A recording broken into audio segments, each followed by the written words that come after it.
Hey everyone, Tom Fury's here news. I've always held this kind of naive hope that there would be, well, because I've seen it before. I think this is why, because I've seen it before, that people in the Labour Party, like they tried to do with Corbyn, admittedly unsuccessfully at one point, but regardless, that people in the Labour Party would, like some are traditional politicians, some know that they're going to be out of a job, possibly. But some people have deep roots with the Labour Party, so they wouldn't want to see it destroyed. So there will be some people genuinely unhappy with what's going on, you would think.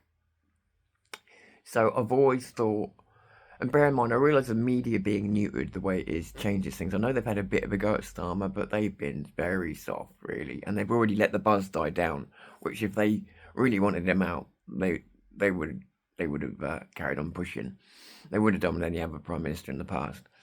So, but I did think naively, Matt, perhaps that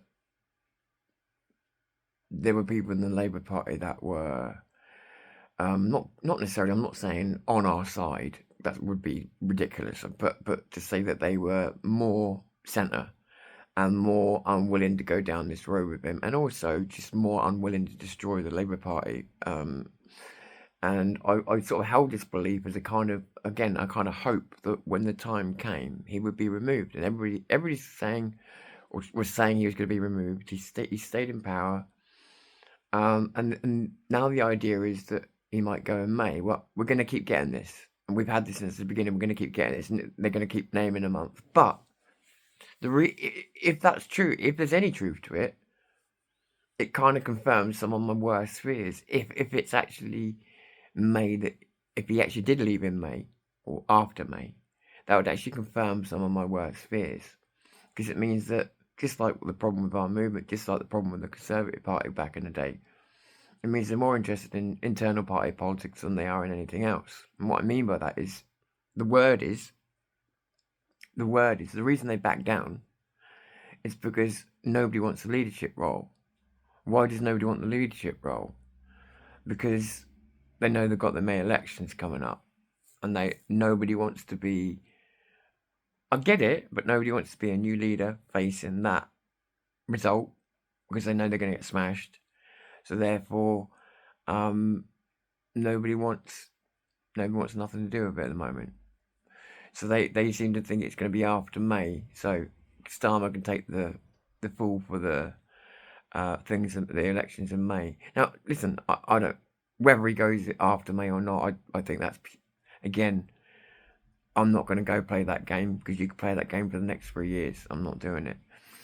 But the disappointment is that the Labour Party is showing you that they're still more interested in internal party politics. And, somebody having to take the fall. Do you know what? If you're a real hero, if you're a real person who wants change, if you really want to stop what he's doing, you would take that fall. And wouldn't you? You'd take that fall, and you'd say to everybody, yeah, we deserve that. We deserve that. But I'm not him, and I'll take it on the chin, and I'm going to show you a different way. I'm serious. Like, if there's any sincerity to it, but it's all internal party politics. Well, I'm not going to ruin my career. I'm not going to take the chance of ruining my career to do the right thing. Same old shit. Same old shit. Different colour, logo, same shit. I mean, things are getting desperate when I'm telling you that I had a little bit of hope with inside the Labour Party. Things are getting really bad. There's a lot of things I'd like to say today, but whether they're good for content, good for views, and whether they're good for people, the country, the movement, all those things have to be thought about when you make a video. And I can't tell at the moment if I'd be making these comments for myself or for you. If it's for myself, it's for the wrong thing. So I'm going to keep researching and going to keep looking and keep my eyes open, because what I've always said to you, I try not to knee jerk. Whenever I've made a knee jerk reaction, I've usually come to the wrong decision and done things the wrong way. With the exception of yesterday, I will say. Whereas that was not a knee jerk, but that was a response.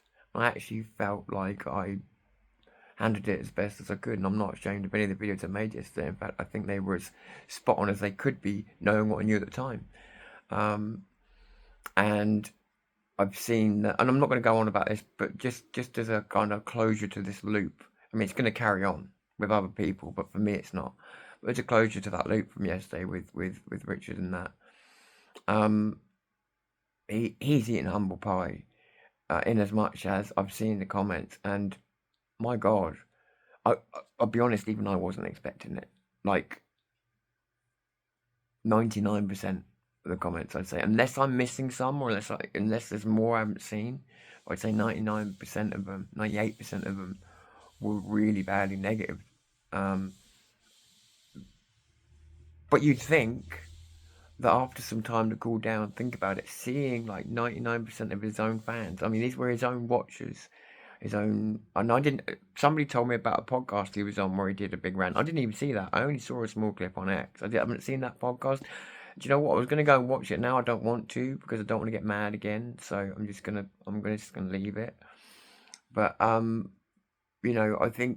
I think he got a very hard time from his own supporters. I mean, like I say, 99% of people in his comments, and a lot of them were saying, "I watch you, and I can't believe it." So I think for me to pile on now is unnecessary. Like I think I said to you yesterday, not I'm claiming any victory for me, but I said to you yesterday that people have the power over us.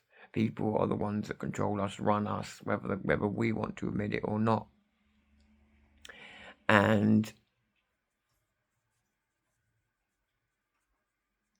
you proved it yesterday. You proved it yesterday because whether he's man enough to come out and deal with it or not, and again, none of my business, but whether he is or not, or whether he hides from it, it's going to have a ripple effect. But also, the people spoke back at him. The people that have defended him, despite whatever, have spoke back to him. Good on you. It's the only way you can keep people honest. I mean, he's got two choices, and this is the same for anybody. Right? I'm not singling him out. Any of us. We get caught, or if we do something wrong, you've called me out on a button. Fair play. When we do something wrong, you call us out. Sometimes we will stand our ground if we believe we're right. So would you, hopefully. But often, if we see it's like from a multitude of people, and we know that perhaps we were angry or whatever else, often we have no choice but to look in the mirror because you've made us look in the mirror so we're in this culture, aren't we, like of almost becoming enablers to anybody that's even remotely what we call famous, even if they're a Z-less celebrity. We sort of enable them. And I'll give you a good example of that. Candace Owens. A lot of people don't like me even saying this, but this is the very point. If I put the smallest amount of criticism on Candace Owens, because she's got the largest right-wing podcast in America, and because the fan base is now a fanatic, literally a fan base, a fanatic base, you cannot say a single negative word about her, even when she's completely and utterly wrong. And it's an odd thing to watch, the tribalism turn into such a hard wall, so that pretty much you've enabled them to say and do anything. I mean, that's what's happening in America at the moment. People are building firewalls around their favorite podcaster or right-wing podcaster, but it means that podcast becomes immune from criticism. Look what's happening with Candace Owens at the moment. She's going through something, obviously, and she's going off the rails, but she's got a whole firewall of people around her saying she can never be wrong. And that cannot be helping a person's frame of mind. It's like I said to you the other day, just like a computer, if you're constantly being fed misinformation, how can you rearrange your own reality in a way that makes things work, in a way that makes you be a better person, in a way that makes you understand the people you're trying to work for better? We all need to look in the mirror sometimes, right? That's really what I'm saying. We all need to look in the mirror sometimes. But sometimes when you're on this side of the camera, people forget that, because all the praise that you will give tends to, I wouldn't say it just makes people big-headed. It's not that. It sinks in, and you'll bounce it off out of humility, and it'll bounce off of you. But I think with some people, they take it to heart. And that's great because it's love shown. But the problem is they take that part to heart and then they find the criticism harder to take. It's a kind of rocky road, you know? And then when they don't get criticism, like I say, it's almost enabling them to. And again, I'm not talking about Richard here. I'm talking about it's just a human condition, especially with this camera lens. So it really is the people power that will drive things forward. If we want things to drive things forward in this movement. So I'm only using that example. This is not to shit on anybody.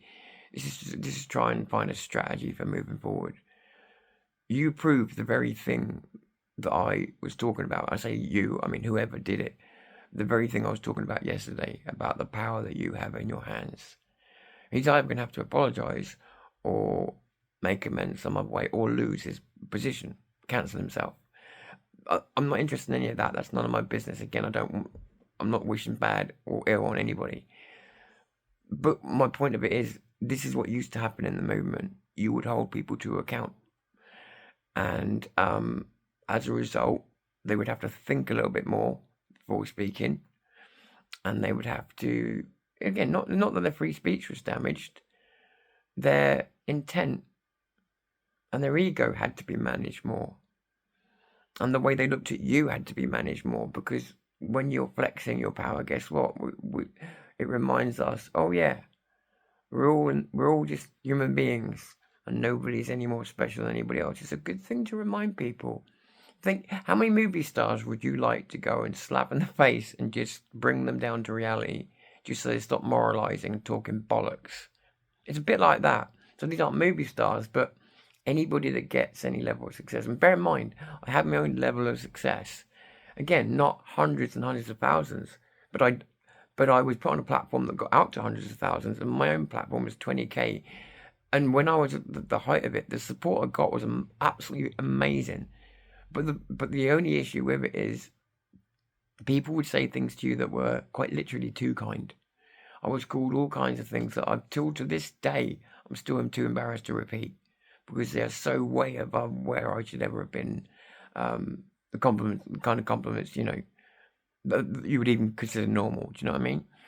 So, and I'm sure other people have been through this as well. So that's what I'm saying. It's not unique to me. I think I've had what everybody else has had.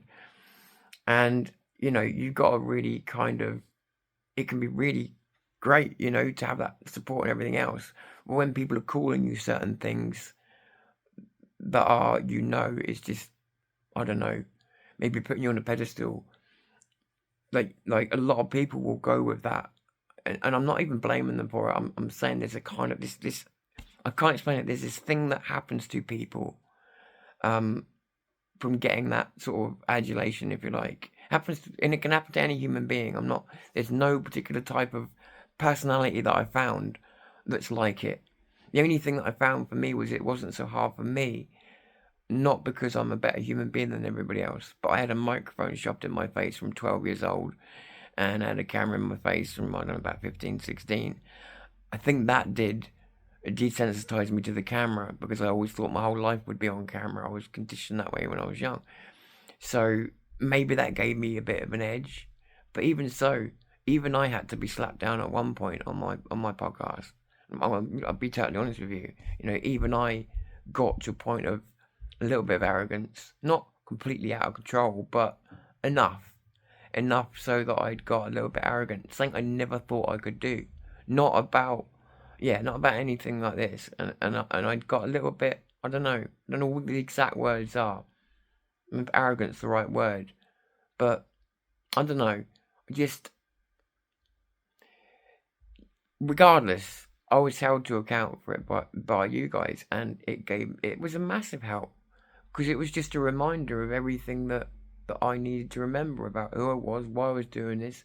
And it was like, yeah, like, you're nobody, but you're also somebody. You know, because if I say I'm a nobody, people will take that the wrong way, like a negative way. You're also somebody, but you know more somebody than anybody else. And that actually affected the way I also distributed my rules on my website. So it was like, nobody in the chat has got more right to free speech than anybody else, just because they contribute more. Or I started making it a bit more, do you know what I mean? It really helped a lot. And that's what I mean, is like, I've always said, you go back, look at videos from 8 years ago, Keep your leaders honest. Keep your leaders honest. Keep your leaders honest. Keep your podcasters honest. That is all from your feedback. That's all from your feedback. So as much as yesterday wasn't a win for the movement, it was a win for you guys, in as much as you pulled together and showed your feedback. And a good podcaster or activist or anything else will take that feedback, hopefully come back to you and acknowledge your feedback. And if they do, well, that's the first sign that maybe they can grow and remember their place. And that's a good thing. That's a good thing. And if that happens and things like that start to happen, then you can drive more and more of what happens. And it's you and us that will drive us out the shit. Not just the podcasters, not just the activists, but the people at home are the masses. The people at home are the ones that will drive us out of this. They, instead of believing in people, they got to believe that people can get it done, but with their push, And I think that's what we got to realize is we've all got to do our bit, and that is and with the people at home, a lot of people can't go out, and they've told me personally, I can't go and do this, I can't go and do this. I understand completely, but for the people who can't do certain things, that pressure on us to do the right thing constantly is a good thing. It's a really good thing, and calling us out when we've done something that's nasty or just whatever you want to call it, it's a good thing. Even whether we've got the amount of subscribers I've got at the moment, whether it's the amount I used to have, whether it's 1 million, whether it's 20 million, it doesn't matter. It really doesn't matter. It all means the same thing. It all means the same thing. It truly does. It's just all you're doing when you're talking about a channel with 100 subscribers, 1,000 subscribers, 100,000 subscribers, 1 million subscribers. All you're doing is scaling up the exact same model and the exact same process. It's just a scale up of the exact same process. So obviously, as you go up, there's more money involved, but you get my point. So what works with me will work with a bigger channel, if people are in unison. So I would say, yeah, look at your own people power. You just proved it. Everybody's just proved it. Because, and again, I don't want to keep naming it because it sounds like I'm trying to hit, I don't. But that person didn't come back out firing at you, which is a good thing. That's the first sign that they know that they fucked up. And knowing that you fucked up is the first sign of maybe recognizing. So it's not a bad thing at the moment that no more further comments have been made. It's actually a good thing because it means that maybe cool heads are trying to prevail. I hope so. As well, the other thing is obviously you now know the parties have joined yet, so it kind of made the whole thing pointless. But that's why knee-jerking. As I said, I've learned the hard way with the knee-jerks, because whenever I've planned, when I say plan, I don't plan my videos like script them out. But whenever I've decided on a subject to talk about, it's usually thought about considerably. Whenever I've just knee-jerked to a situation that was bad and reacted to it with pure emotion, it's always gone wrong. It's always blown up in my face because you're not being rational, And it's something we all could benefit from doing, I'm sorry, this video is way longer than I intended it to be, but I'll be honest with you, I sort of finished the day yesterday not feeling much hope towards anything. And today, because I think the weight for me yesterday, what I was saying to you was, nobody can do this alone. Nobody can. But I think seeing people mobilize in the way that they have, and you know what, in a lot of those comments, the most important thing that I saw come out of those comments, and this is why I got more hope today, it's not about them being angry, it's not about someone getting, what some people might call the just desserts, some people wouldn't. It's about what I saw in those comments on X was, we need to sort our country out. We need to sort our country. So many people were saying, fuck this shit, we need to sort our country, as in, we haven't got time for this. And I really appreciated seeing that. I was like, so they are there. So they are there. There was just a load of people who just had enough. And I think the biggest problem for them was, let's focus on the issue. The very thing I was complaining to you about that it felt like nobody was doing. I saw a whole bunch of people saying, let's focus on, not trying to defend his actions or anything, but the point of it, what they made their opinions well known. But somewhere in their text, my point is, somewhere in their text was, we need to get this country to, and they meant it. You could tell they meant it because of where it's placed, how it was placed, how it was written. Like, the genuine, and it was good to see. It kind of gave me more hope again, because I started to think that maybe the amount of people out there who gave a real shit was thinning out. But it's strange, isn't it? In a real negative day, on a real negative post with some really negative comments, I actually picked up on something really positive, which was all the people that really seemed to just want the bollocks to stop and the fixing to start. And that's exactly the message I've been trying to say. And I mean, loads of them. So that's a positive. That's a positive. It means there's still loads of people out there that just want to get things fixed. That, to me, is the best news I've had all week, to be honest with you. So I'll take it. We have to take what we can get at the moment. I'll take it. I'll take it. Because to stay in this fight, I can't fight. If I feel like I'm fighting for people that don't care, what's the point? But when you see that level of care about wanting to move forward, that was what stuck out to me. Not the drama, everything else. That's just whatever. It was the talk about the country. That's what came out of it for me. So, if nothing else, I want to thank people for that part of it. Just for however it came about. However it came about, the perhaps unseen side effect was so many people put their heart on their sleeve for once and talked about actually wanting to help the country rather than what was going on, which was awesome, really awesome. And that is a unified message. So, and I by watching those comments, I'm also taking that message in myself, So, message understood loud and clear.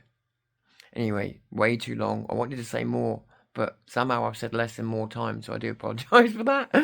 Other than that, I'll catch you soon. My name is Tom Fury. This is Zero News. I'm calling it day for now.